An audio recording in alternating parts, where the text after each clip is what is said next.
Bismillahirrahmanirrahim. Assalamualaikum warahmatullahi wabarakatuh. Alhamdulillah, alhamdulillah, alhamdulillah rabbil alamin. Nahmaduhu wa nasta'inuhu wa nastaghfiruh wa na'udzu billahi min shururi anfusina wa min sayyiati a'malina. May yahdihillahu fala mudilla lahu wa may yudlil fala hadiya lahu. Asyhadu an la ilaha illallah wa asyhadu anna Muhammadar Rasulullah.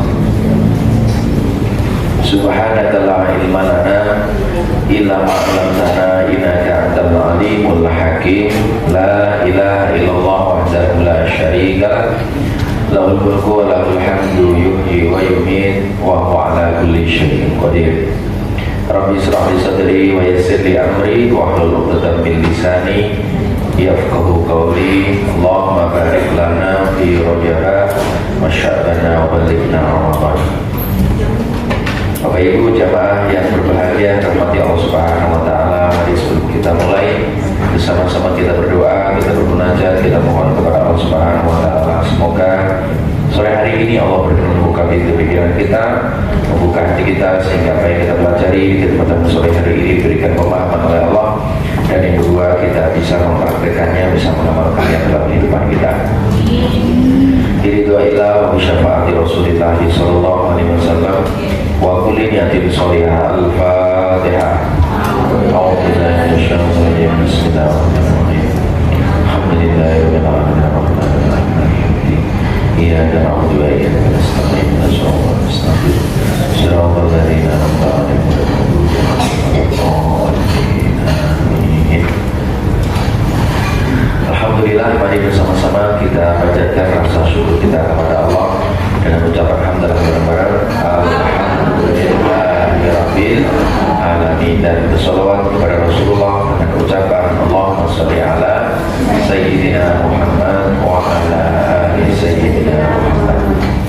Baik, Bapak Ibu jamaah yang rahmati Allah Subhanahu wa taala, kita lanjutkan tema yang kemarin belum selesai tentang desain your habit, atau bagaimana kita mendesain sebuah kebiasaan ya, dalam rangka kita menyiapkan untuk menyambut bulan yang suci, bulan yang mulia, yaitu bulan Ramadan ya. Nah, salah satunya saya ingatkan diri saya dan Bapak Ibu jangan lupa terus berdoa. Doanya apa tadi? Allahumma barik lana fi Rajab wa sya'bana wa balighna Ramadan. Ya Allah, berkahi kami di bulan Rajab dan juga di bulan Sya'ban. Pertemukanlah kami dengan bulan Ramadan. Kenapa ini, Bu? Saya mendapatkan pelajaran dari wilayah saya, tinggal di RW 5. Ini seminggu ini 3 orang yang pulang kembali kepada Allah ya. Bahkan tadi pagi ya, tadi sore jam 3 sebelum saya sholat jamaah di masjid tadi ya, itu yang meninggal jamaah aktif ya, itu paginya masih ngobrol, masih nyantai, kemudian agak siangan katanya dadanya sesek, jam 3 pulang kembali kepada Allah ya. Itu cepatnya.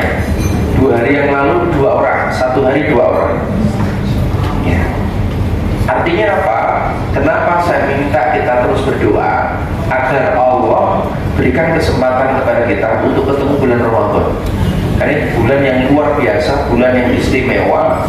Kita harus beruntung ya, kita harus semangat, terutama kita harus sudah punya kebiasaan yang nanti kita akan bawa di bulan Ramadan. Karena kita nggak tahu Bapak Ibu, bisa jadi Ramadan tahun ini menjadi Ramadan yang terakhir, kita nggak tahu.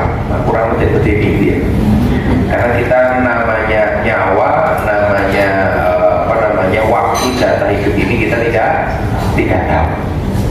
Nah, kenapa kita perlu persiapkan? Sedikit saya nyambung biar nanti kita lebih masuk spiritual, meskipun kita bicara tentang kebiasaan. Jadi manusia itu diciptakan oleh Allah itu makhluk yang paling unik ya. Makhluk yang pertama diciptakan yaitu namanya malaikat. Malaikat diciptakan oleh Allah dengan menggunakan cahaya. Malaikat itu diciptakan oleh Allah hanya ketakwaan. Malaikat itu selalu manut sami nawa kepada Allah. Apapun yang diperintahkan oleh Allah langsung dia lakukan.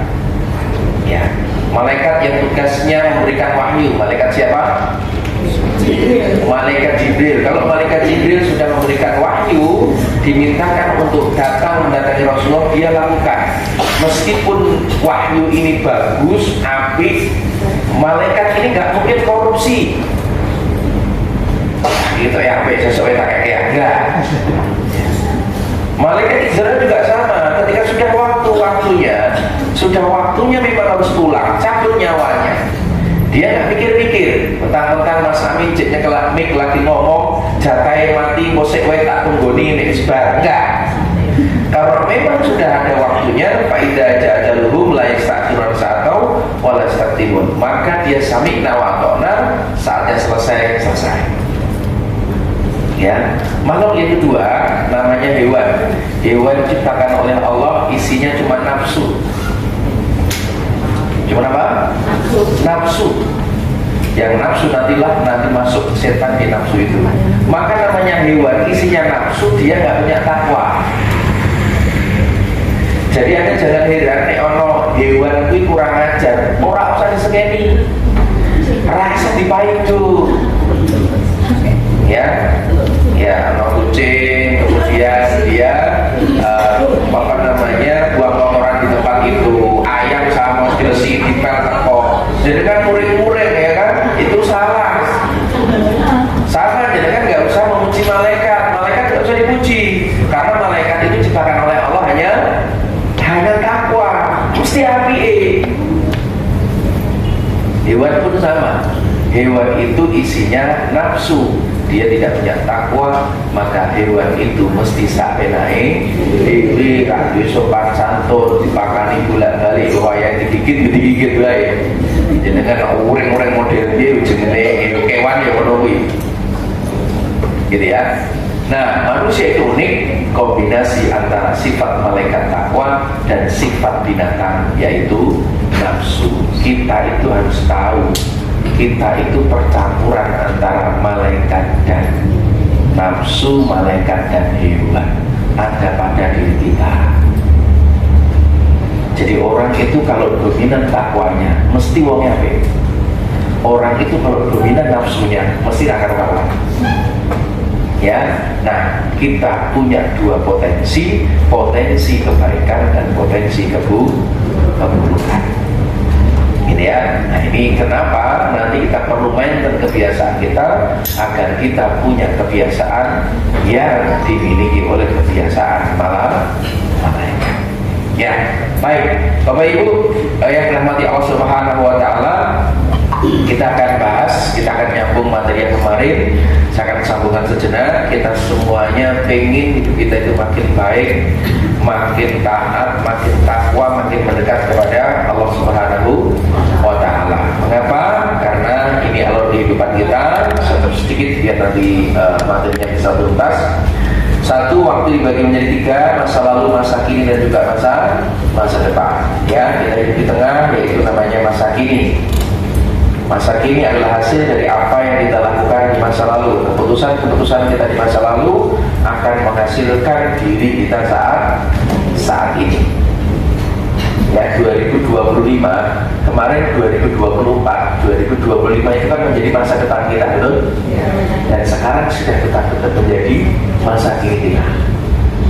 Ya, begitu juga nanti dengan akhirat. Masa depan adalah hasil dari apa yang kita lakukan hari ini ke depan. Maka kalau kita ingin masa depan kita lebih baik, yang kita rubah adalah saat ini. Keputusan kita saat ini, tindakan saat ini yang kita lakukan akan berdampak kepada masa depan kita. Itulah Allah ingatkan kepada kita ya di surat Al-Hasr ya. Al-Hasr ayat 18. A'udzubillahi minasyaitonir rajim. Bismillahirrahmanirrahim. Ya ayyuhalladzina amanu taqullaha wal tanzur nafsum ma qaddamat lighad wattaqullaha innallaha khabirum bima ta'malun. Wahai orang-orang yang beriman, bertakwalah engkau kepada Allah. Jadi ini ayat yang cukup menarik perhatian, karena dalam satu ayat itu kalimat takwa diulang dua kali, menandakan bahwasanya ayat ini betul-betul sangat penting. Bahkan yang diinformasikan hanya orang-orang yang beriman. Ya ayyuhalladzina amanu, wahai orang-orang beriman, bertakwalah engkau kepada Allah, dan hendaklah setiap orang memperhatikan apa yang telah diperbuatnya untuk hari esok, namanya akhirat. Jadi Allah ingatkan kepada kita, kita diminta untuk bertakwa kepada Allah, dan hendaklah kita itu senantiasa mempersiapkan apa yang akan kita bawa pulang untuk mudik ke kampung akhirat. Setiap hari selalu kita tanya, Bapak Ibu, apa ya kira-kira dibagi sing tak nggo persiapan akhirat ya, amal apa yang aku lakukan, yang aku perbuat sehingga ini amal ini diterima, bisa aku gunakan untuk bekal di akhirat. Ya, selalu kita tanya. Dan diulang lagi, wattaqullah, bertakwa lagi, dan bertakwalah kepada Allah. Innallaha khabirun bima ta'malun, sungguh Allah maha teliti terhadap apa yang kamu kerjakan. Jadi Allah itu maha teliti. Jadi jenengan dalam berbuat, dalam beramal, jenengan tak usah khawatir. Semua itu dihitung oleh Allah. Gitu ya.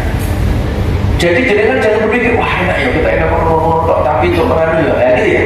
Kita nggak tahu bagaimana ikhtiarnya, bagaimana usahanya. Allah itu maha teliti.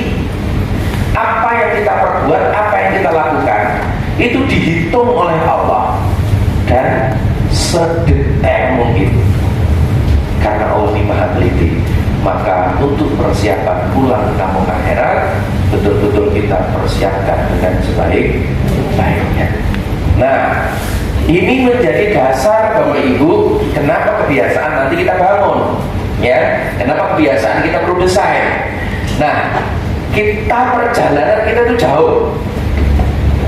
Aku nih mengingat perjalanan ini yang jadi semangat untuk beramal, gitu ya. Ya, perjalanan manusia itu yang pertama alam roh, kita sudah melewatinya. Yang kedua alam kandungan, kita sudah lewat. Hari ini kita masuk di alam yang ketiga, yaitu alam dunia. Alam dunia, Bapak Ibu.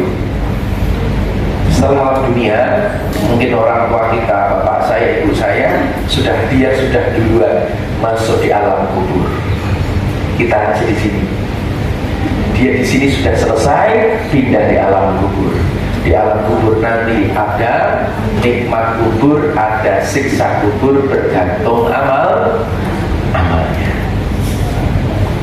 Berapa lama menunggunya kita nggak tahu, sampai hari kiamat. Di alam kubur itu ya kaya ning iki Bapak Ibu.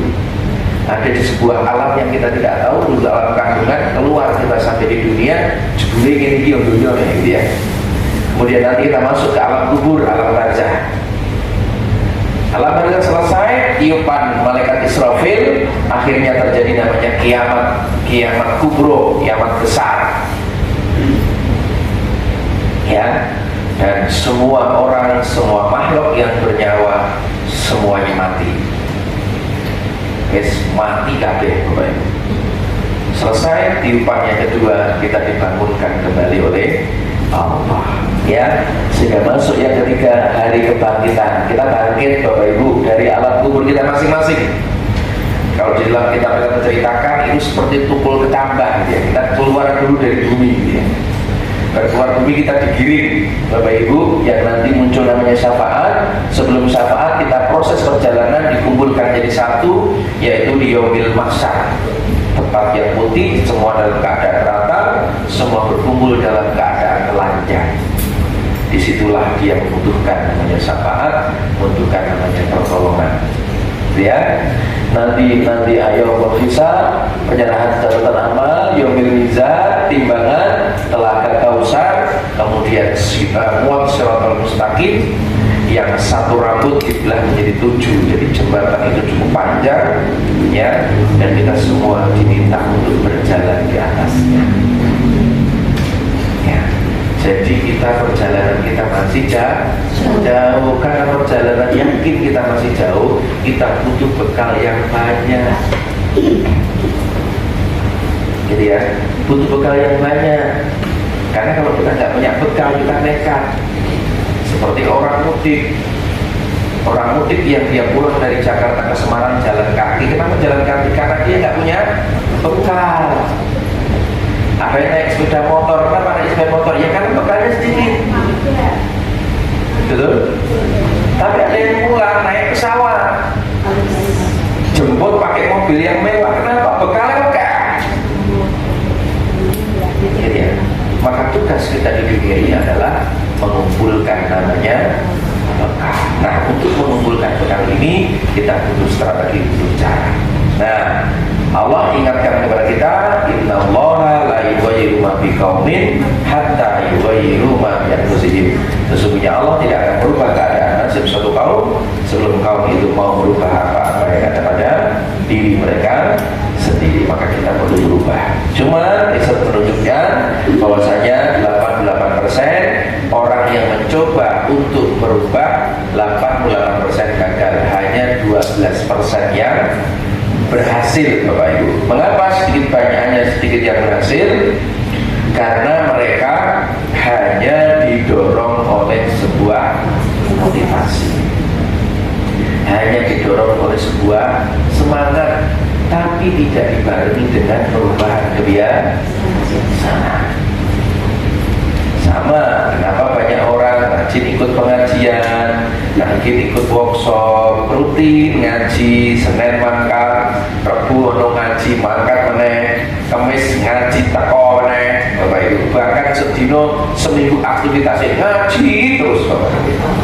Dari satu majelis taklim ke majelis yang lainnya. Baik, Bapak Ibu.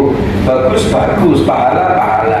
Tetapi kenapa dia tidak berubah? Ya, salah satunya kenapa banyak orang rajin itu pengajian tapi tidak berubah hidupnya, karena dia ya hanya modalnya semangat, tetapi tidak dibarengi dengan perubahan kebiasaan. Ya, maka Bapak Ibu yang berbahagia rahmati Allah Subhanahu wa taala, menurut Bapak Ibu mana yang lebih penting?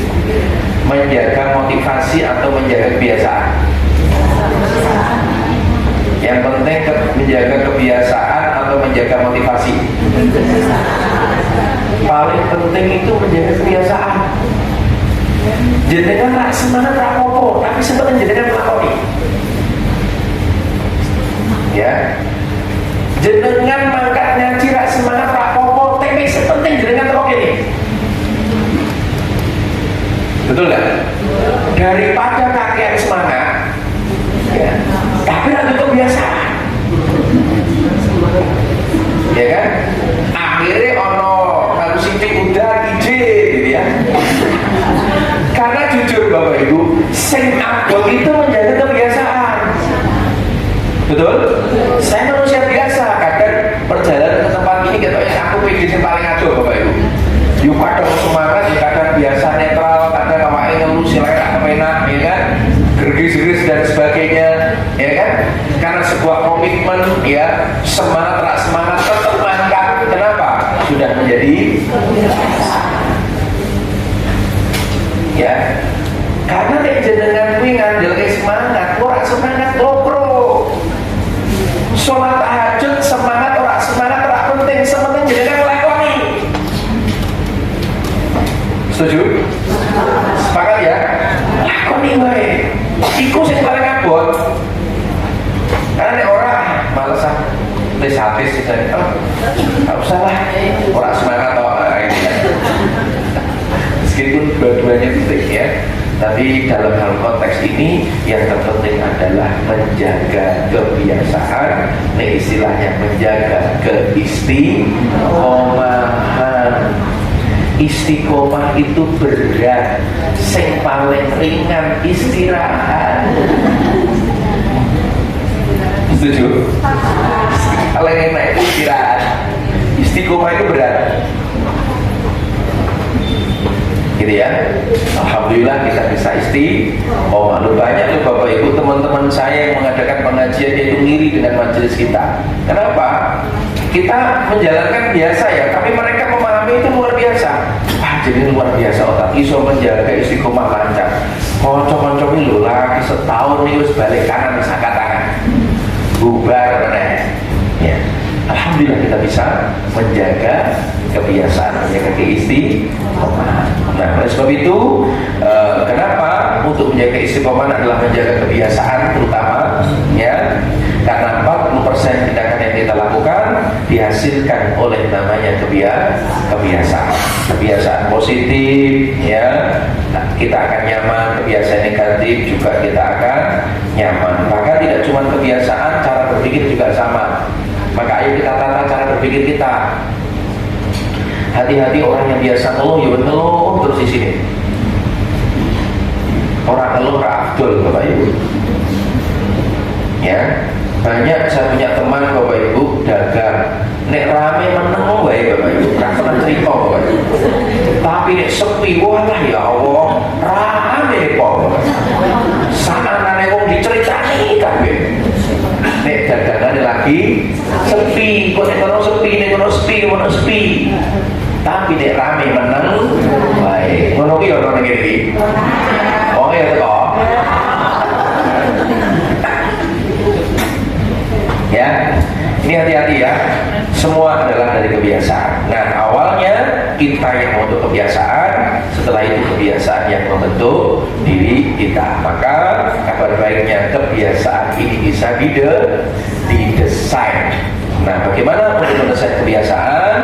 Apa itu kebiasaan? Setelah sesuatu yang keluar dari kita, yang kita lakukan secara otomatis, Bapak Ibu, tanpa sadar. Nah, bagaimana terbentuknya kebiasaan? Ya, kebiasaan terbentuk oleh apa? Ini ada dalam otak bagian belakang kita, namanya basal ganglia, yang dia ini fungsinya gini Bu. Ketika ada kegiatan, yang aktivitas itu sudah ada pengulangan, itu direkam oleh basal ganglia. Dia sudah menangkap informasi ini. Kamu sudah ada lakukan berulang-ulang ya, kayak kita pengajian Senin ini loh. Ya, ini sudah berulang-ulang, tadi ditangkap oleh basal ganglia.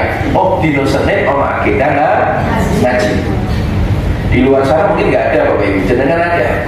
Karena kegiatan yang sudah dilakukan berulang-ulang. Nah, bagaimana basal ganglia ini terbentuk? Ini riset yang dilakukan oleh para peneliti di MIT, para ilmuwan di MIT, Massachusetts Institute of Technology. Ya, ini salah satu kampus terbaik di dunia setelah Harvard, Bapak Ibu. Ini pola terbentuknya kebiasaan. Satu, muncul namanya pengingat. Pengingat itu pemicu, trigger. Pemicu nanti bisa lewat yang dilihat, didengar, dirasakan, dilakukan, ya, itu pemicu. Dari pemicu muncul kebiasaan. Nek kamu dapat pemicu ini, yang muncul apa kebiasaannya? Ya, ada pemicu, muncul kebiasaan. Misal, mohon maaf, ini rata-rata sebagian besar usianya sudah di atas 40 tahun rata-rata. Ya, polanya podo. Nah, ini misalkan jenengan mambu, ono mambu goreng ikan asin. Itu kan ada trigger pembauan hidup, betul? Yang muncul apa? Rutinitas. Wah, kita segede panas-panas. Wah, sambal terasi. Tuh ya Allah, bisa berbilang-bilang, betul ya? Nah, kenapa? Karena kita punya pola. Rata-rata kita orang desa. Wong desa cili aneh wayang udan ini digorengi karo bae, digorengi karo ibuku, gereh ikan asin, gue sambel terasi, kayak tomat, ya, kemudian segede panas. Wah, enaknya kok itu kebayang Bu. Tapi anak-anak generasi Z, generasi Alpha, mambu kuwi ora efek. Betul ya? Opo gitu ya? Karena tidak ada kebiasaan. Nangkap ya, itu loh pola kebiasaan itu kayak gitu.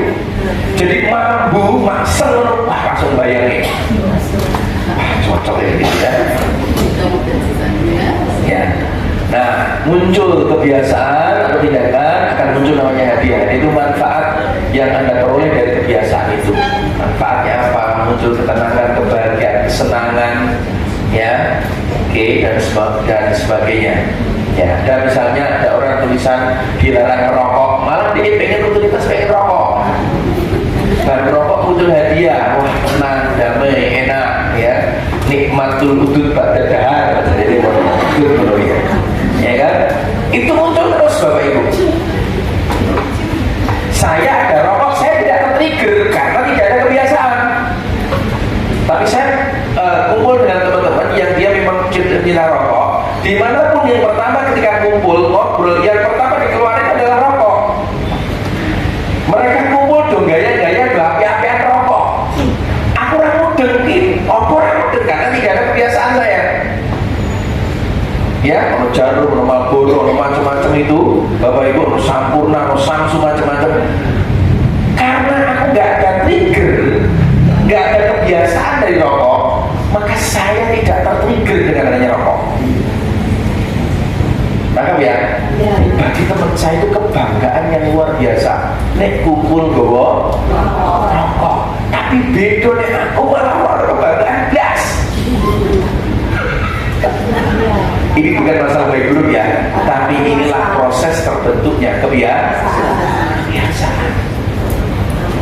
Ini tuh apapun Bapak Ibu. Gitu ya. Hari Senin trigger jenengan apa rutinitas? Maka ketika masuk hari Senin, bawah sadar Bapak Ibu sudah kasih kode. Oh, Senin kan ngaji. Bahkan di nusuk tuh udah ono ser-seran ono ngaji. Wes udah protes. Ini Senin ono ngaji ora ya? Ya tinggal ya. Gitu ya. Karena apa? Sudah terjadi rutinitas. Tapi orang di luar sana ono ser-seran di Senin biasa. Wah, sama seperti jenengan hari Senin Kamis seringnya puasa. Hari Senin jenengan karena sudah ada rutinitasnya, hari Senin poso, Kamis poso. Jujur aku paling tersiksa poso ini kok poso suluk paling tersiksa saya jadi.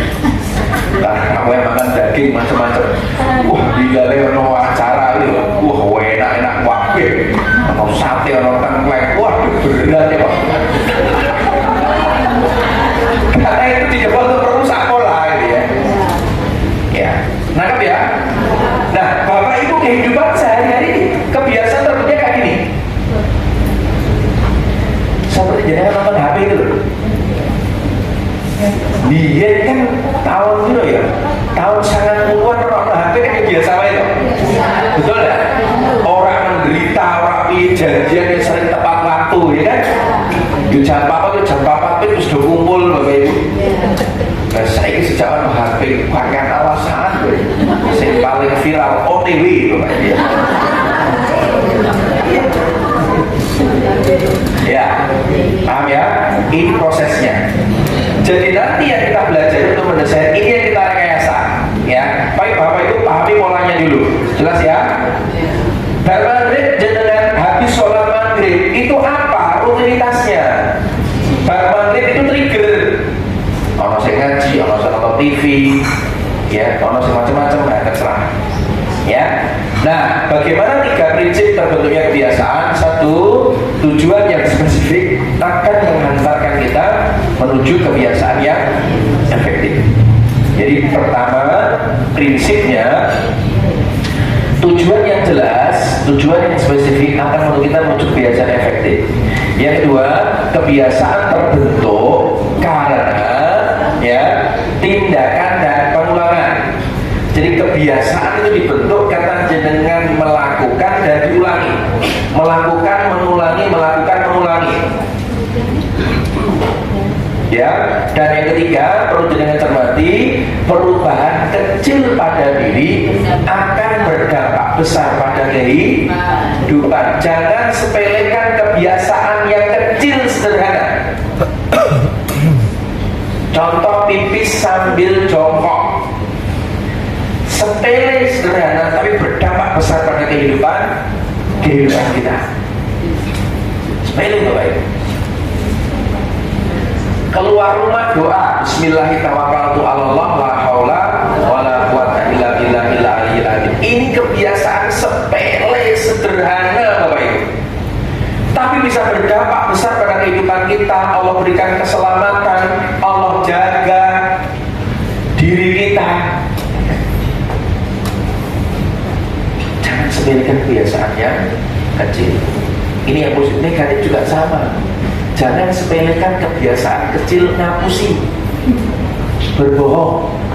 Itu sepele loh itu, betul ya? Kebiasaan berbohong itu sepele, tapi berdampak besar pada kehidupan kita. Bisa jadi orang sudah tidak percaya dengan jenengan, gusi orang percaya. Awalnya sepele bu, jenengan mau simpel. Misalnya, ya jenengan punya utang dengan seseorang, kemudian orang itu datang ke rumah, jenengan ngajari karo anak ekor ngapusi, ngomong yo, aku ora nang omah. Padahal wong ngene nah, jenengan sedang mengajari anaknya ngapusi. Ya, jenengan lagi jalan-jalan. Kemana tuh kok jalan-jalan? Biasa. Neng dito, aku kurung lho. Kondi, padahal jenengan isin rakena karena jenengan lagi setengah tual mungkin begitu, ya kan? Jenengan rajin olahraga karena ketemu wong jenengan nyelimurke ngapusi. Kondi to bu, alah kokono dito, kok pasar kan lho? Oh pasar ngendi ngarang? Tuku apa bu? Ngarang meneh. Ya kan? Akan ditutupi dengan kebohongan. Halo. Hai. Alhamdulillah. Nek orang telepon jenengan biasanya konco lama. Konco sing jarine biyen akrab kuliah, akrab apa bahkan akrab pengajian, ya, mungkin mentang utang menggenya utang. Jenengan ra gelem nek saya aja ngomong ra duit, aku duit toh. Ngomong ra duit itu kan ngapusi. Betul? Kalau tidak saya pinjemi, tidak saya kasih, saya selalu ngomong, mohon maaf ya jujur saya punya duit saya juga lumayan, duit saya banyak, cuma sudah aku alokasikan untuk kebutuhan yang lain. Salah nggak kira-kira? Ya salah. Ngapusi nggak? Ya. Tapi duitnya jenengan oke, ngomong ra duit ngapusi, terkabulan doamu, duitnya nggak kenal kok. Gitu ya, belajar. Nah, maka perubahan nanti yang ingin saya sampaikan hal-hal yang sangat kecil Bapak Ibu, sederhana tapi dampaknya luar biasa. Saya punya teman saya ini seorang manajer HRD, tiap bulan kalau nggak salah dia cerita gajinya 25 juta, lumayan, ya 25 juta dia gaji, belum lagi tambah macam-macamnya, ya kurang lebih 30 juta dia dapat Bapak Ibu ya. Bagaimana caranya untuk menghilangkan kesombongannya? Ini unik orang ini. Dia itu kalau ke kantor selalu bawa sabun sama sikat, dan dia sering bersihkan kamar mandi, toilet yang ada di kantor. Masuk masjid, ke toiletnya dulu baunya mesin dia sikatin. Apa yang dia lakukan? Ini bagaimana cara saya agar saya nggak sombong. Itu dia lakukan Bapak Ibu. Karena orang sih modelnya mlebu ning kamar mandi pesing kan main dulu. Tapi tetap tipis ning ngono Bapak Ibu. Ono ini kok. Itu gerbang protes tapi tetap tipis orang ya. Itu sepele. Ada jamaah unik lagi Bu. Itu selalu apa? Nek masjid, keluar masjid. Jadi setelah sholat selesai, dia itu selalu bukan pulang duluan ya, dia keluar duluan. Sendalnya itu ditata, ditopok. Kan biasanya mandek ini ya, nah ditopok rapi dia. Setelah rapi dia masuk dia. Sepele itu, tapi dampak kehidupannya luar sama seperti tukang azannya Rasulullah, siapa namanya? Siapa? Nah, kalau suara Anda kebiasaan jadi kan apa?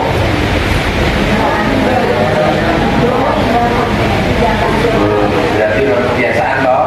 Tunggu, kemudian apa toh? Ada dulu dan tinggi.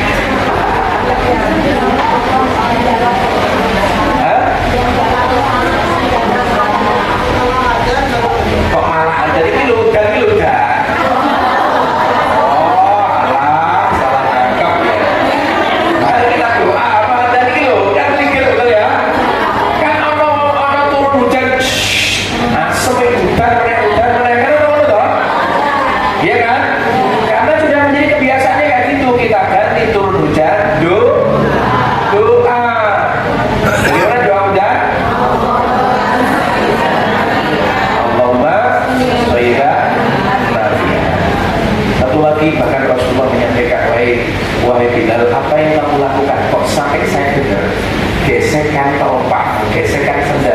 iki orang suara dari Gusti Allah. Kuwi jeneng dunia tapi sendal terus tekan kono. Apa sih nama Tony? Apa kira-kira biasanya bilang? Oh, jaga wudu. Menjaga apa? Wudu. Simple, sederhana, tapi bisa berdampak besar. Jangan sepelekan kebiasaan yang kecil. Setuju? Sepakat? Alhamdulillah. Yuk, tangan kanan duriakan. Taruh di pundak teman sebelah kanannya. Ditepuk pelan-pelan ikuti kata-kata saya. Saudaraku, 3 prinsip membentuk kebiasaan. Yang pertama, tujuan yang spesifik akan menghantarkanmu menuju kebiasaan efektif. Kebiasaan terbentuk karena tindakan dan pengulangan. Yang ketiga, perubahan kecil dalam hidupmu akan berdampak besar pada kehidupanmu. Ojo disepeleke ya. Kebiasaan sing sederhana, sing cilik. Contohnya jujur, simple, sederhana, dampaknya besar pada kehidupanmu. Terus contoh lagi, ngerasani koncone. Itu kan simple toh, sederhana, tapi dampaknya, efeknya bisa buruk dalam kehidupanmu. Hati-hati ya, hati-hati tangan kiri saatnya pembalasan. Pijit pelan-pelan ikuti kata-kata saya. Alhamdulillah, terima kasih, kamu sudah diingatkan. Ternyata yang paling berat dalam hidup ini menjaga kebiasaan. Karena duwe konco semangatnya luar biasa. Sayangnya kebiasaannya, kebiasaan positifnya sedikit. Makanya akhirnya pakaian semangat tapi roh eksekusi. Oleh sebab itu, jangan dulu sampai kono ya. Perubahan kecil akan berdampak besar pada kehidupanmu. Alhamdulillah. Jelas Bu? Alhamdulillah ya. Ini proses prinsipnya. Nah, sekarang kita masuk ke langkahnya. Ada 3 langkah untuk mendesain kebiasaan. Langkah yang pertama adalah 1, tentukan tujuan. Pertama apa? Tentukan tujuannya terlebih dahulu. Ya. Yang kedua, nanti saya jelaskan satu-satu. Yang kedua adalah desain kebiasaan. Yang kedua apa? Desain kebiasaan. Yang ketiga adalah mengkomunikasikannya. Yang ketiga dikomunikasikan. Diomongke, diceritake, gitu ya. Biar apa? Biar menjadi komitmen terhadap diri kita. Ini proses. Yuk kita bahas yang pertama. Yang pertama itu tentukan tujuan terlebih dahulu. Ya, tujuan itu seperti jangan punya aplikasi, Gojek, Grab, ya Maxim dan sebagainya. Ya, itu adalah tujuan Google Map. Gitu ya. Dan saya banyak belajar dari Google, Bapak Ibu. Jadi rahasia kekayaan Google itu luar biasa. Google itu prinsipnya dia itu memberi manfaat. Dia itu banyak yang gratis daripada yang bayar. Ini ya, ini luar biasa. Saya model ini. Kenapa Google ini menjadi salah satu perusahaan yang kaya, yang sukses? Karena yang dipikirkan adalah manfaat. Apa sih tujuannya? Manfaat dia mindsetnya tujuannya 2 miliar manusia itu dia mendapatkan informasi, dia bisa mengakses informasi melalui perusahaan yaitu namanya Google. Satu, dia dengan punya namanya email, Gmail. Ngel. Gratis apa bayar? Gratis. Tapi semua kita punya jinnya. Betul? Yang kedua, ada namanya Google Map. Google Map bayar? Gratis. Meskipun banyak sing main itu gremeng, ya kan? Wes dikei gratis, ngeyel mana? Semua kuwi Bapak Ibu ya. Ya, Google Map gratis nggak kira-kira? Gratis. Yang ketiga, Anda nonton YouTube gratis apa bayar?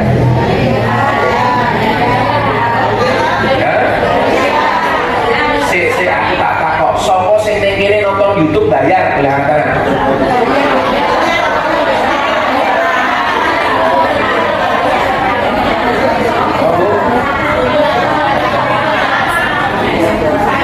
Loh, cek pulsa iya, jenengan akses YouTube-nya kan gratis. Betul nggak? Betul nggak? Google Map ini yang bayar gitu. Kan jenengan bayar kuotanya, tapi kita nonton YouTube-nya itu kan gratis. Jenengan dok ceramah itu kan gratis, YouTube nggak minta bayaran, cuma konsekuensinya ono iklan nih. Betul? Nah, keuntungan YouTube itu bagi mereka yang tidak mau terganggu dengan iklan. 1 bulan 150.000. Itu keuntungan dia ambil 10% saja. Dari 2 miliar orang ngambil 10%-nya, Bapak Ibu ya, itu dia sudah dapat keuntungan yang melimpah. Tapi konsepnya dibagi dulu. Nangkap maksud saya? Nangkap ya? Manfaat. Gitu ya. Terus apalagi, jangan searching di Google, cari informasi apapun, bayar apa gratis? Gratis. Dia itu banyak gratisnya, banyak memberinya. Tapi dia paham konsep rezeki. Semakin banyak memberi, semakin banyak menerima. Di tengah-tengah ada orang yang memang suka gratisan, tapi ada orang-orang yang suka dia menghargai untuk dia rela untuk bayar. Ada orang yang memang mentalnya gratisan, ada orang yang memang mentalnya mau bayar. Bisnisnya dia bayar, sing gratisan, ya wes yo gratisan wae. Maka Gusti Allah adil. Wong sing golek ilmu gratis, kalau bayar iki mesti beda. Betul? Betul ya?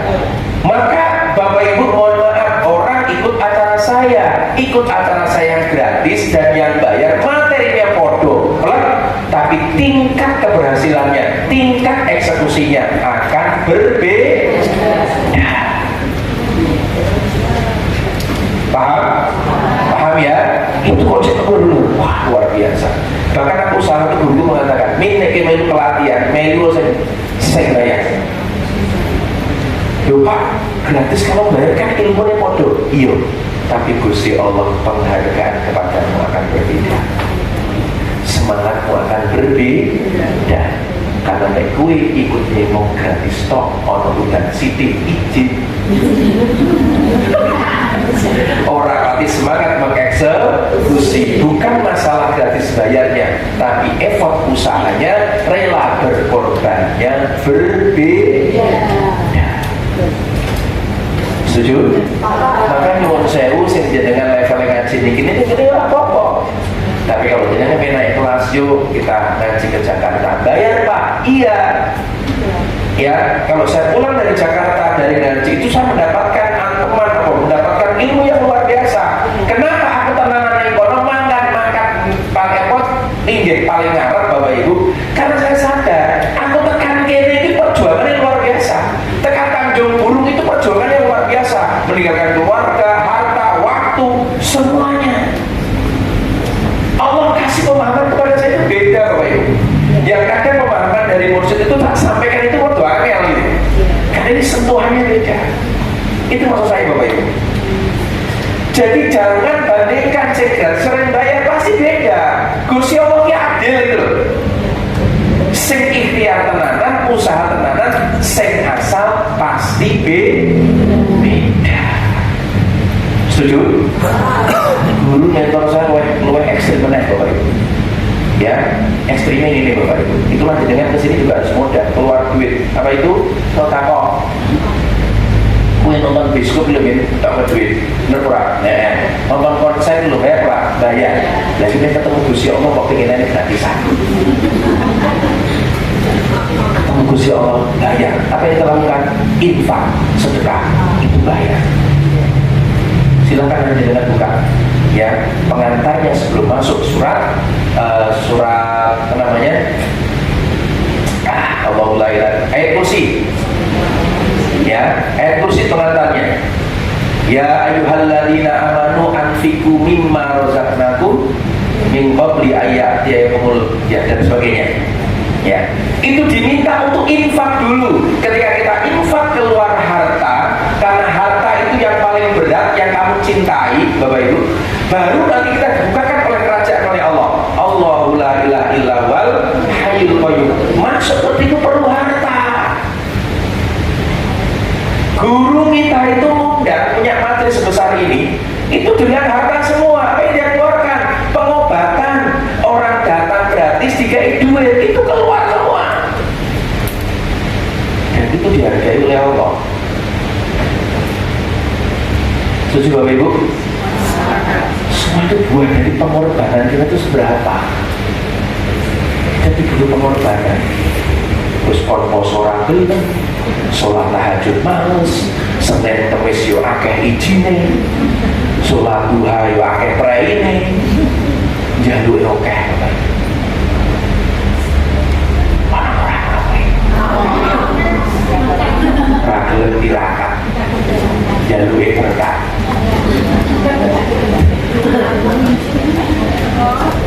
Yuk Bapak Ibu, saya serius ketika saya ada pelatihan tentang spiritual abandon itu, waduh cerita iya Allah.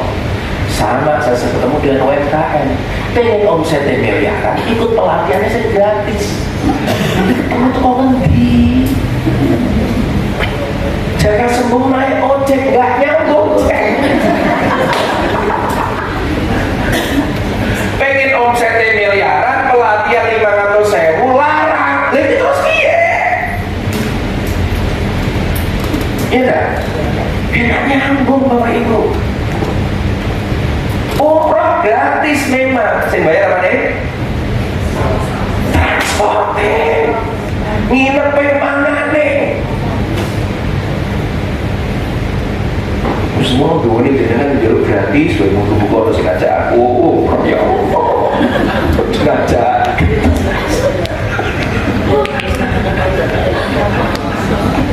Setuju Bapak Ibu? Sepakat ya?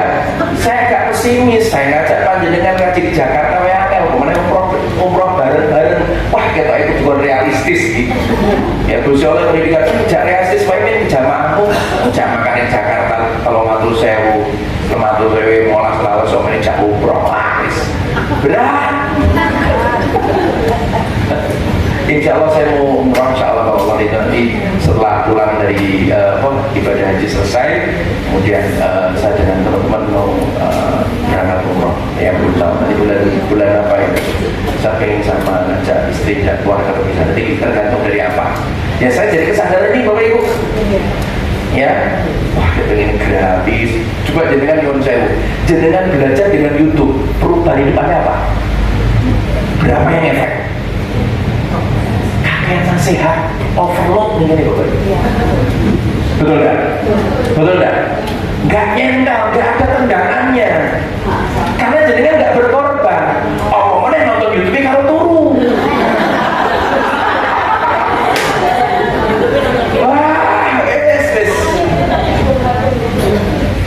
Maka bedanya jenengan hadir sama nanti lihat rekamannya beda. Betul? Ning kene ana malaikat datang. Ya kan? Oneh turu wis ngono kuwi Mas.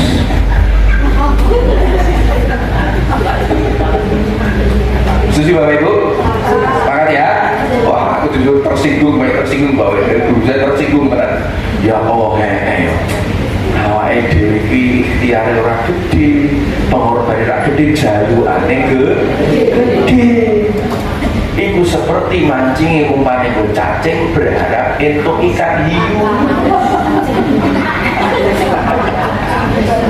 Ya Allah, ya Allah, aku jujur Pak, aku ditek-tek dalam pelatihan itu. Ya Allah Gusti ya stop. Aku pakai istighfar Bapak Ibu.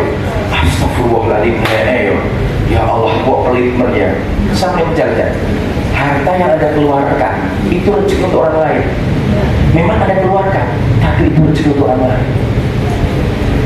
Setiap harta yang Anda keluarkan itu untuk orang lain Bapak Ibu. Maka kalau kita ingin dapat dari Allah, kita kasihkan dulu kepada orang lain. Mudah dulu Bapak Ibu. Setuju? Sepakat ya? Aku malah dong ini di ceritanya. Orang lebih petunjuk kalau ngomong aku melu ya. Oke, nah bagaimana terbentuknya? Saya tujuan dulu, tetapkan tujuannya ini mau kemana, kebiasaan apa yang mau dirubah, Bapak Ibu, tetapkan dulu ya. Oke, apa yang ingin Anda capai di bulan ini? Mungkin bulan ini dulu lah ya. Kita targetnya bulan ini perubahan apa, kebiasaan apa yang ingin Anda rubah. Tolong Anda tulis dulu, ya. Perubahan apa yang pengen Anda rubah? Cilik wae, nggak usah gede-gede. Konsep perubahannya mau ngitok. Ya, tolong jangan tulis Bapak Ibu. Setelah ini saya kasih tahu caranya. Langkah yang kedua.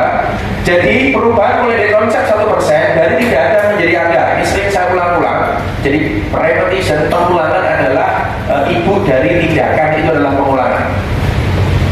Oke, Bapak Ibu bisa pilih salah satu. Sing ora dadi ono, sing wis ono ditambahi, atau sing elek dikurangi. Terserah, jangan pilih salah satu dulu.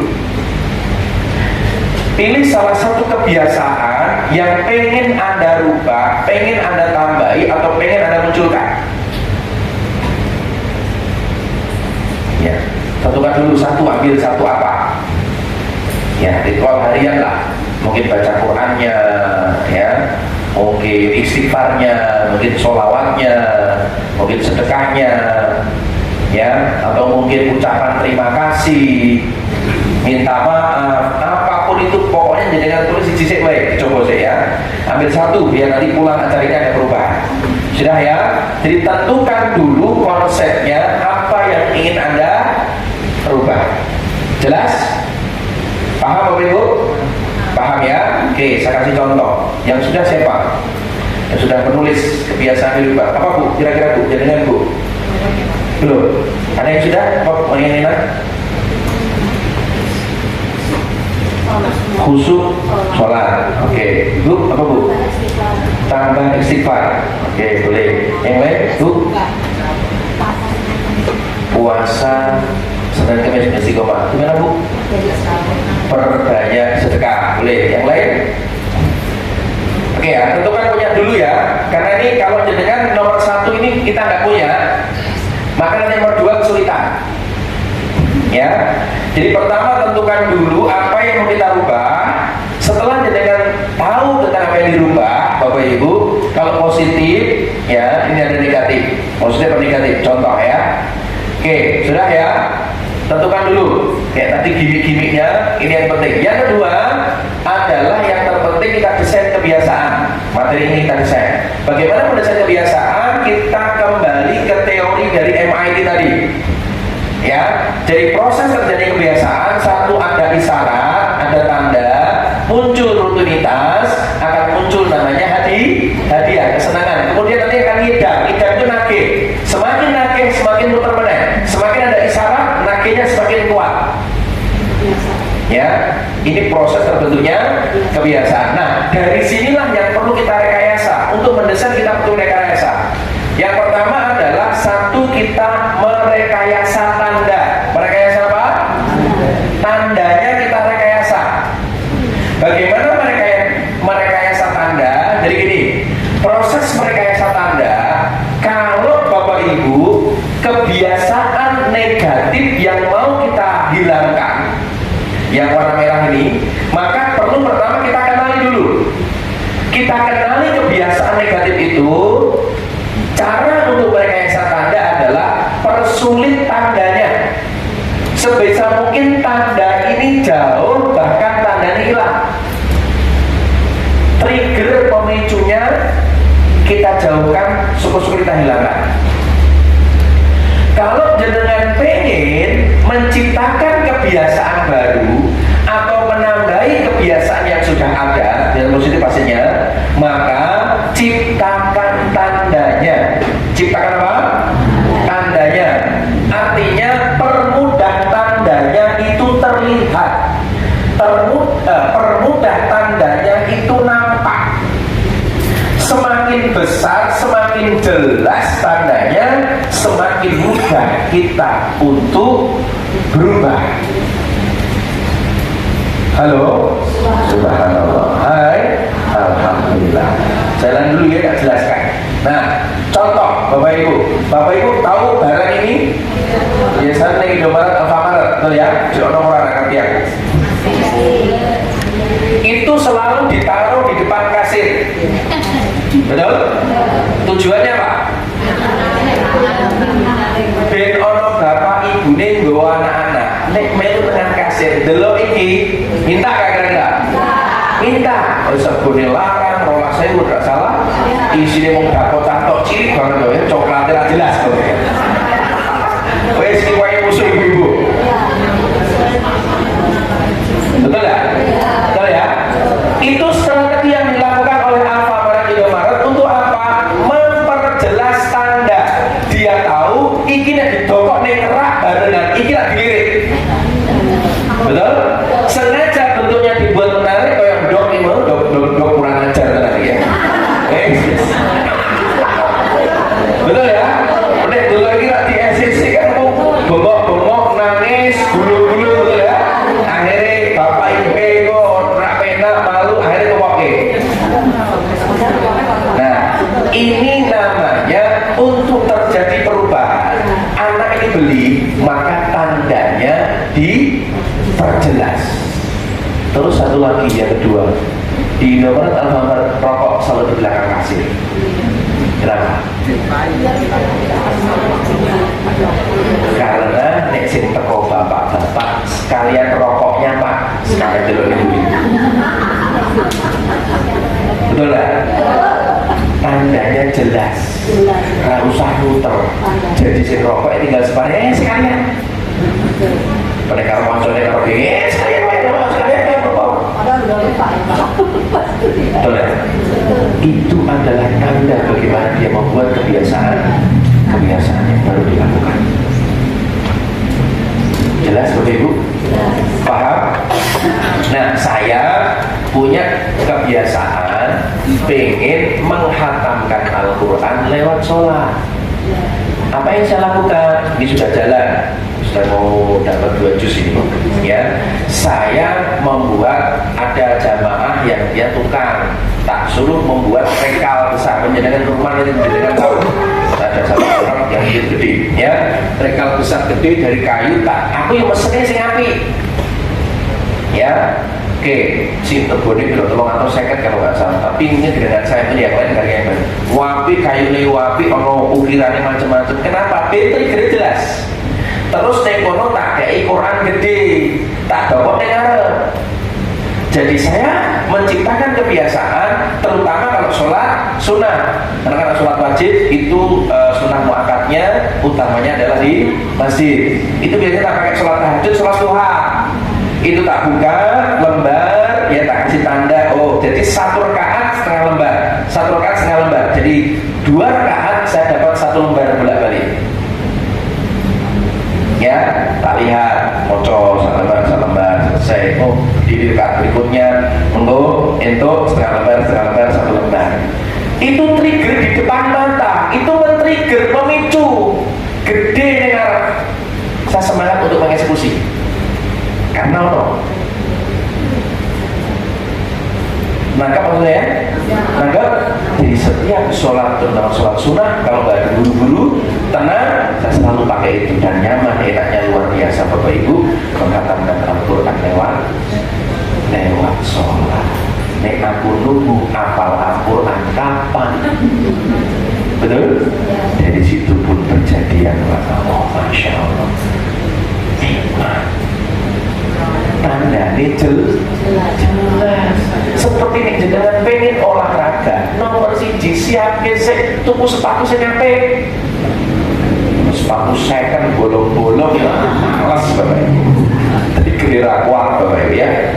Nangkep ya, tuku pakaian sing apik, yang baru, warnanya mungkin ini dan sebagainya. Kita tertrigger itu untuk semangat untuk melakukan. Gitu ya. Bagi bapak ibu-ibu tadi yang pengen meningkatkan sedekah, maka triggernya harus kuat. Bagaimana trigger kuat? Di rumah siapkan kotak infak. Itu pemicu trigger. Loh, itu sih dengan pengen masalah ambil bagi tidak apa-apa. Saya di rumah ada Bu. Ya, saya sedekah pagi tak bagi dua. Separuh saya di rumah, separuh saya di masjid. Ya, yang di rumah nanti ngumpul, inilah yang tak ambil. Kadang hari Jumat belikan beras. Ya, nah berkahnya hari Jumat ambil beras sampai gula tak bagi ke fakir miskin, ya, janda-janda tua di sekitar kita. Bapak Ibu itu tak bagi, tak absen, tak datang. Jadi ya, sampai alhamdulillah di RW kami itu sudah paham. Terus pamit biasanya menurut dia sudah tahu pola saya. Jadi ya, bukan itu bertilek orang sakit, ambil dari situ, dari 100.000 di amplop dikasih. Itu enteng kita akan kasihkan. Kenapa? Wes ono stoke. Ya, itu Bapak Ibu. Sehingga kita enak untuk berbuat. Istriku sering menunggu. Ya, jika yo ibu traktir kocok-kocok mana soto yo jiko kan jadi enteng dia lakukan untuk berbuat, betul? Karena ada kotaknya. Nah, itu namanya trigger Bapak Ibu. Bapak Ibu dari kebiasaan jenengan itu triggernya apa? Gitu. Maka perbesar triggernya. Nek pengen hafal Al-Quran oke, jenengan juga harus dekat-dekat dengan Al-Quran. Selalu jenengan bawa. Saya pengen banyak dikirnya, saya bawa tasbih, itu men-trigger saja. Gitu ya. Nah, maka untuk menciptakan kebiasaan yang positif, pakai kalimat setelah. Tapi kalau untuk menegasi, merubah, menegasi itu menumbuhi kebiasaan negatif, pakai kalimat ketika. Contohnya gini. Ini langsung strateginya Bapak Ibu ya, untuk merekayasa tanda. Ya, oke, itu tandanya. Kemudian masuk rutinitasnya. Kita merekayasa rutinitas. Kalau tadi tandanya yang kita rekayasa, karena saya pengen menghatamkan Al-Quran lewat sholat, maka aku gawe rekayasa yang gede, Qurannya yang gede, terdelok ini jelas karena Bapak Ibu enak. Nek cilik kan mene, ya. Itu besar, nyaman, pelan-pelan dibaca, nikmat banget. Apalagi sendirian malam hari itu enak banget mengadu kepada Allah, ya kan? Itu dilakukan. Kenapa? Triggernya orang. Takut gawe sing apik. Orang gawe supaya posisi sing liane orang. Liane mau ketok kowe ini kan dia malas to Bapak Ibu. Betul dah. Nek delok gun sepet coba jenengan semangat salat iki. Mau arepe ono pelambi sing mak perlu salat iki. Apa Bu? Sing distrika lho numpuk biar jenengan salat. Malas. Nah, sekalian saya ingin saya usul, tolong di rumah jenengan siapkan tempat untuk mihrab. Cilik rapopo Bu, Pak. Cilik aku siapkan. Nek perlu ruang tamu nih jenengan dislot jadi mihrab wae. Ruang tamu ono tamune. Betul enggak? Loh, di rumah saya jujur Bu, saya bisa beli kursi meja bisa, tapi sengaja saya nggak beli. Kenapa? Satu, tempatnya terbatas. Loro tak kayak kuwi ketok sepet ketok melumelan. Telu, kamu nih oke daripada keluar masuk saya ono sekalian.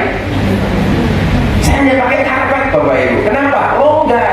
Yang kedua, kapan-kapan dibuat untuk sholat itu nggak apa-apa. Kadang di mihrab agak jenuh di tempat yang luar, nggak masalah. Tapi saya menyarankan pada panjenengan, ya, siapkan satu tempat khusus untuk sholat. Nek perlu dicat sing rapi, itu auranya enak. Tempat rumah saya ternyaman itu di mihrab. Aku rasa nyaman, adem, ayem loh. Halo? Langsung dicampur. Nek perlu ruang tamu disulap, tamu rata wono kok ini. Sing linggih ning kursi tamu jenengan iki kira-kira sapa? Kucing lah ya. Betul enggak? Jarang yang datang, ono siapkan daripada repot go mihrab karena salah. Setuju? Dimulai ada. Saya bisa ngaji di masjid, bisa saya, tapi saya di rumah. Biar rumah ini juga terang. seperti di bulan adalah rumah yang rumahnya tidak pernah diperdengarkan Al-Quran, maka rumah itu akan seperti kuburan. Halo, siap Bu? Mungkin Ramadan disiapkan di chat pemain gopo nyambut Ramadan siapkan merok tempat khusus dengan hatam enak dulu Bu. Jadi ada tempat khusus nih, ada ketemu di situ. Oh isinya aku nyambung Gusti Allah. Oh ruang tamu TV, oh berarti aku sambung ke dunia. Oh ini dengan akhirat. Itu jelas ya. Siapkan. Itu namanya merekayasa tanda. Ya, tandanya jelas. Siap Bu? Siap. Siapkan mihrab, siap?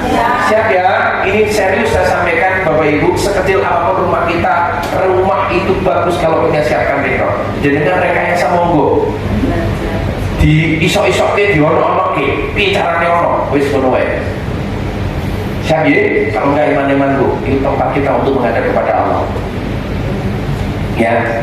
Ya Ibunda Maryam dia punya mihrab khusus. Di rumah dia siapkan mihrab. Dan orang-orang Islam dia yang rumahnya ada mihrab. Mihrab itu kayak kangelan mihrab. Tempat sholat ono wae. Kayak kok gaya mihrab ki opo gitu ya. Tempat khusus untuk sholat cilik tidak masalah, ya, tapi spesial ada lakukan di situ. Nah, kemudian mereka rutinitas. Rutinitas gini Bapak Ibu, langsung mulai habis ya. Oke, jadi gini, untuk mendesain kebiasaan positif, untuk merekayasa rutinitas, dimulai dengan kalimat setelah. Kalimatnya apa? Setelah. Jadi gini, yang paling gampang membuat kebiasaan dengan tempelkan di kebiasaan yang sudah ada. Maksudnya gini, contoh ya. Setelah sholat maghrib, saya akan membaca Al-Quran minimal 1 ayat di rumah. Jadi jenengan nek bar sholat maghrib neng omah, itu kan sholat maghrib sudah jadi rutinitas, betul? Betul ya? Oke ya, tempel. Saya gini, ada ritual yang saya lakukan. Ini biasanya maghrib. Saya nggak tahu ritual ini kok dihilangkan, ya. Tapi saya munculkan. Tapi masing-masing orang punya sibuk. Saya itu biasanya kalau sholat maghrib, habis selesai sholat maghrib, zikir, kemudian ba'diyah, setelah tambahin sholat tobat.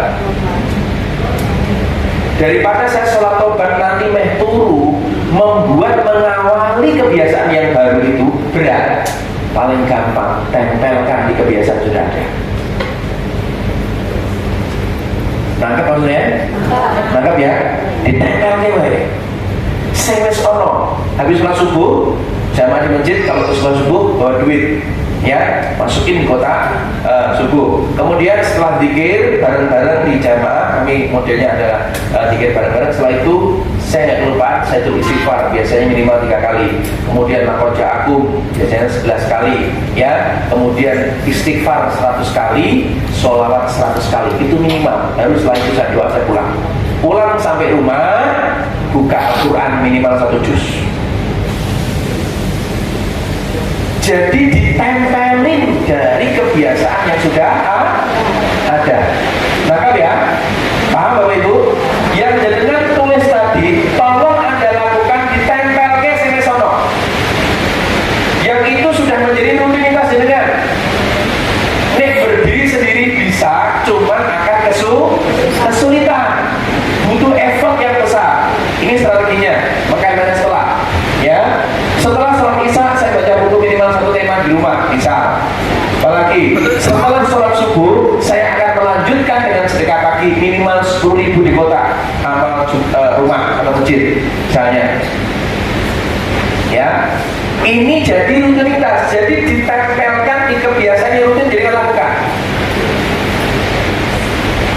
Yang pengen tadi nambah perbanyak sedekah, jadi kan buat setelah sholat maghrib sedekah 10.000, setelah sholat isya atau silahkan tempelkan yang ada. Jadi jenengan ada rutinitas yang Anda lakukan. Siapa kotak saya di rumah nggak kok kumpul banyak, belikan sesuatu manfaat. Bahkan saya punya usul Bapak Ibu, ya, monggo jenengan bisa tiru. Salah satunya berikan beras. Saya tuh senang berbagi itu beras. Kenapa beras? Mesti dipakai. Saya aku nih duit 100.000 bisa itu kok rokok malah. Betul? Betul ya? Jajan anaknya. Kayak kecuali dengan nih 10 juta itu lain cerita, itu manfaatnya oke ya. Itu malah punya utang. Itu sudah hal ya. Tapi kalau beras itu pasti dia butuh beras. Siapapun nggak nolak dikasih beras. Bahkan orang kaya pun ada kasih beras. Terima. Orang mungkin tidak disuai. Ini aku berasnya curang. Kasihnya bapak. Gitu ya. Dari mana? Tadi kumpulin dulu ada hati enak. Ya, dengan mudah karena masih dalam rangka lagi. Maka Bapak Ibu, nangkep ya. Tempelkan kebiasaan yang Anda tulis, ditempelkan di kebiasaan itu. Saya sholat tobat, nek ora bar maghrib barisa. Bar ba'diyah isya dimulai dari apa? Dimulai dari sholat wajib dulu, tambahi qobliyah ba'diyah. Ya, tambahi dulu karena jenengan sholat wajib, tambahi qobliyah atau ba'diyah. Baru tambah sholat yang lainnya. Nanti tambah sholat awabin, tambah sholat hajat. Silakan. Saya kalau pagi ada acara, sholat 2 tak tambahi 2 rakaat sholat sunat hajat. Karena saya mengisi acara pagi, tidur berangkat, acara mulai jam 8, jam 7 saya sudah sholat duha, dapat sholat hajat, kemudian berangkat. Halo. Jelas Bapak Ibu? Paham ya? Ini strategi dia jadinya nggak mulai dari awal. Oke. Setelah ya, kalimatnya adalah setelah. Mengapa? Nah ini alasannya saya kasih belakang. Mengapa mendesain kebiasaan positif dimulai dengan kalimat setelah? Karena sebuah tindakan yang akan kita jadikan kebiasaan akan lebih mudah ketika menempel pada kebiasaan sebelumnya. Ini alasannya. Sisa diri loh. Luangkan waktu. Belajar ini Bu, ingat gak perlu besar, kecil. Perubahan kecil pada diri berdampak besar pada kehidupan kita. Percaya itu Bapak Ibu. Satu kebiasaan baru dia akan menarik kebiasaan yang lain. Yang lainnya, apalagi dengan dapat semangat, kita butuh amal yang banyak untuk pulang kembali kepada Allah. Halo. Hai. Jelas? Nah, ini kalau positif. Kalau negatif, menegasinya caranya diawali dengan kalimat ketika. Kalimat apa? Ketika. Kalau kebiasaan positif dengan setelah, kalau kebiasaan negatif yang ingin kita rubah, kita negasi, kita tumbuhi, maka dimulai dengan kalimat ketika. Ketika itu istilahnya direm lah, keren ya. Contohnya gini, misal, jangan pengen menghilangkan kebiasaan stalking HP saat bangun tidur, bahkan itu langsung nyekel HP. Kan ono kadang, akan mungkin banyak. Barang itu lu langsung nyekel HP ini, ono notifikasi, ono pengumuman, ono gitu kan. Ini sepele ya, HP ini menenangkan loh. Kayak aja, itu mau 5 menit, tapi ono menarik jadi kan kocok. Ono kejadian yang orang-orang kecelakaan, sikil kalau das bisa aku tertarik. Bukan bisa, ada bisa ya ya. Nangkap Bapak Ibu? Nangkap ya? Itu menghilangkannya kalimatnya ketika. Ya, ketika bangun tidur itu tanda. Maka dimulai, maka disusun dulu ikhtiarnya, namanya mendesain. Susun ya. 1, buka mata dan berdoa bangun tidur. Hafal bangun tidur doanya? Yuk doa bangun tidur benar. Bismillahirrahmanirrahim. Doanya?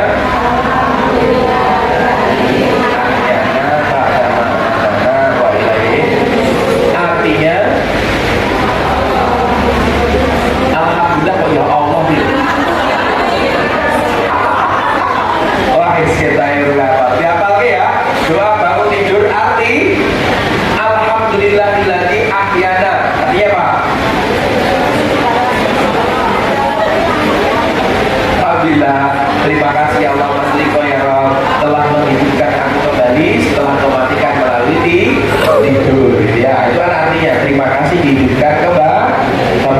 ya kan, bangun tidur doa. Nah, yang kedua, ke kamar mandi mesti SOP-nya sinoron, mesti kamar mandi, betul? Betul ya? Nah, maksud batang itu langsung olahraga kan mungkin ya. Maka ketika bangun tidur ke kamar mandi dengan berdoa, masuk kamar mandi dibarengi dengan masuk kaki ini mau didesain karena karena menciptakan sesuatu, menghilangkan stoknya ini loh. Ya, lalu pipis dengan jongkok, gosok gigi, ambil air wudhu. Ya, ojo sampai tekan kiri toh. Bar mono lanjut keluar kamar mandi dengan kaki kanan dibarengi dengan berdoa, keluar kamar mandi. Ojo mau kiri toh. Bar mono balik limo tidur lagi ya. Ojo wae iki wis apik Bapak Ibu. Iki wis istimewa. Bar mono sing paling enak apa? Turun lewat. Tambah sholat malam, sholat tahajud. Nah, itu cara untuk merubah. Karena kebiasaan elek, dolanan HP diganti dengan kebiasaan yang baik. Hati-hati, HP melenakan 5 menit jadi 15 menit, 10 menit jadi setengah jam. Baru isi astagfirullah ya Allah. Saya balik ini benar astagfirullah. Balik itu pengalaman benar ya. Jelas ya? Oke, apalagi Anda ketika dengar suara Anda, kebiasaannya apa? Pernah saya menjawab kebiasaan, bukan idealnya ya. Lucu ya? Ini idealnya suara Anda diruwoke dijawab, betul? Itu idealnya, ini kenyataannya ngomong lah. Nah, ini beri jos, ya. Oke ya.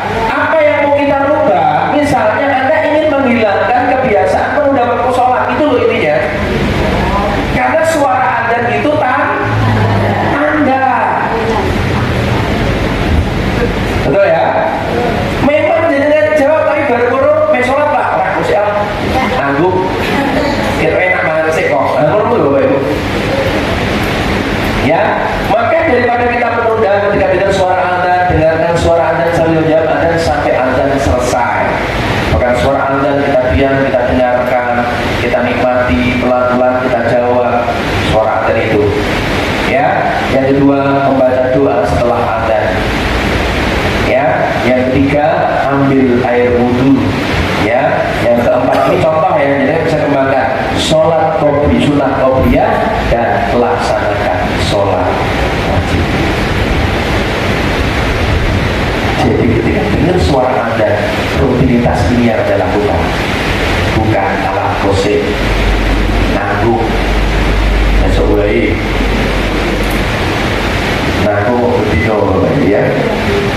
Ini ya, ini contoh untuk merubah kebiasaan negatif jadi positif. Kalau menciptakan kebiasaan positif dengan kalimat setelah.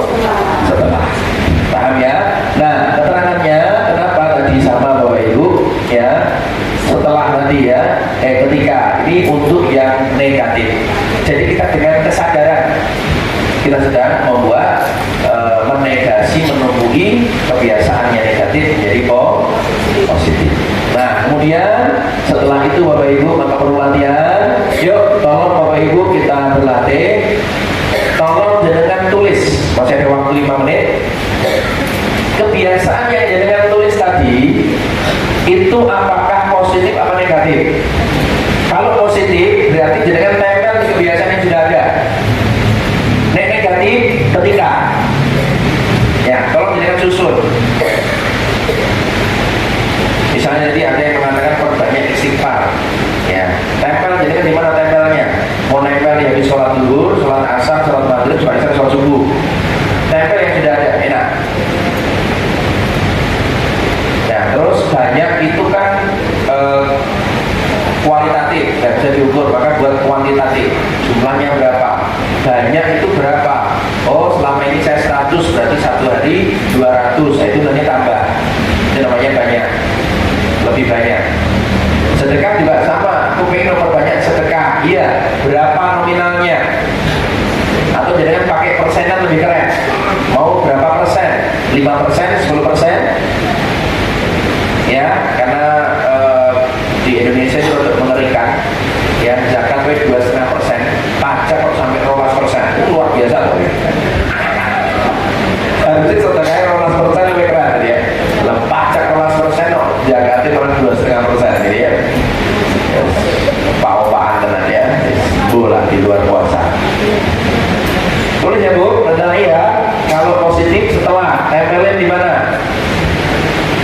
sedekah jumlah nominalnya dan prakteknya Anda lakukan di mana?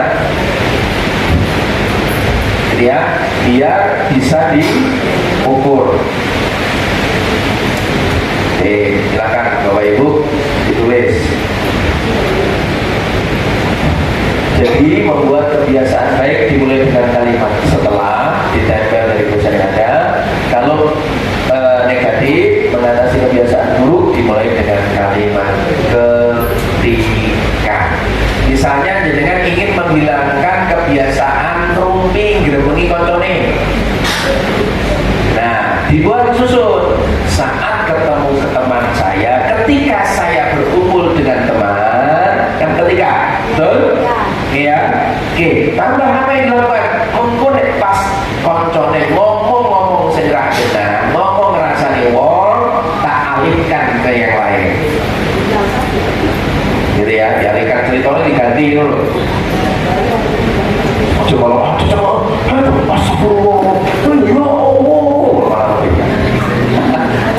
ya.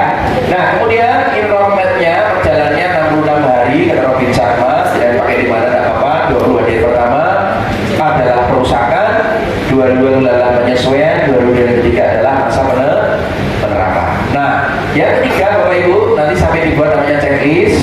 Ini sudah dilakukan, sering saya sampaikan buat checklist. Yang ketiga adalah mengkomunikasikan. Jadi kita punya namanya alarm sosial. Baiknya karena kita proses berlatih, maka jenengan bisa lakukan dengan membuat atau bergabung dengan komunitas yang sesuai dengan kebiasaan yang diinginkan.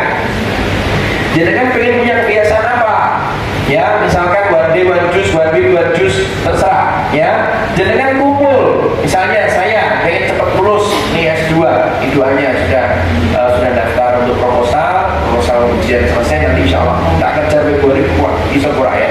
Tapi nanti saya ikhtiarkan, ya.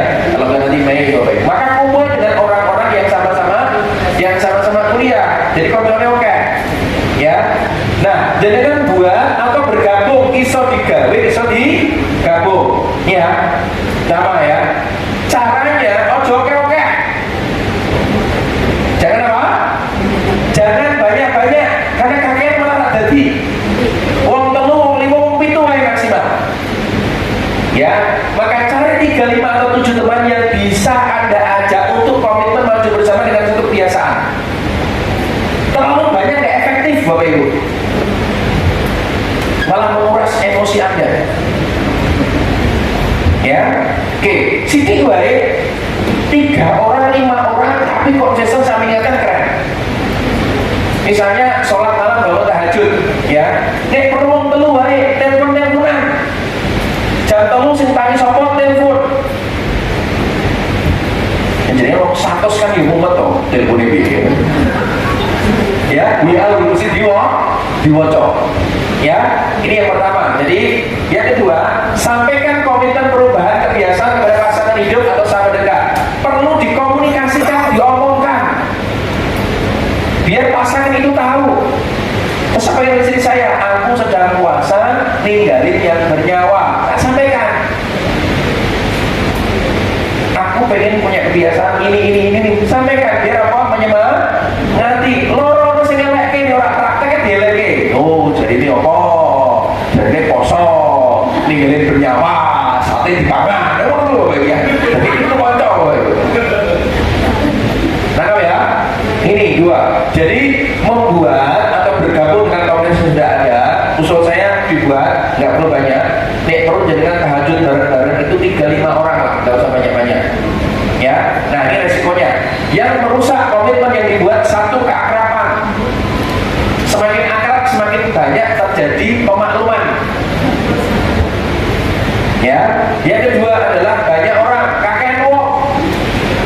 Yang ketiga, figur otoritas. Sudah clear ya?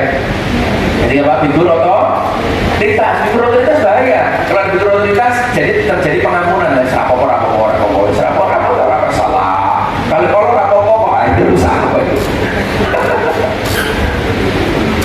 Gitu ya. Maka sebisa mungkin ada yang setara melakukan bareng-bareng. Jelas? Maka desain kebiasaan di kalangan ini, satu, tentukan tujuan, desain kebiasaan dan mengkomunikasikan. Ini ikhtiar lahiriah kita, usaha kita untuk merubah kehidupan kita agar ngaji kita tidak cuma hanya sekedar dapat ilmu, dan betul-betul ada perubahan. Kita mohon kepada Allah, semoga Allah selalu bimbing kita, selalu tuntun kita terus di jalan yang lurus, jalannya orang-orang telah diberikan nikmat oleh Allah, bukan jalannya orang dimurkai oleh Allah, bukan jalannya orang yang disesatkan oleh Allah. Semoga hidup kita hidup yang manfaat, semoga akhir hidup kita husnul khatimah. Amin ya rabbal alamin. Al-Fatihah.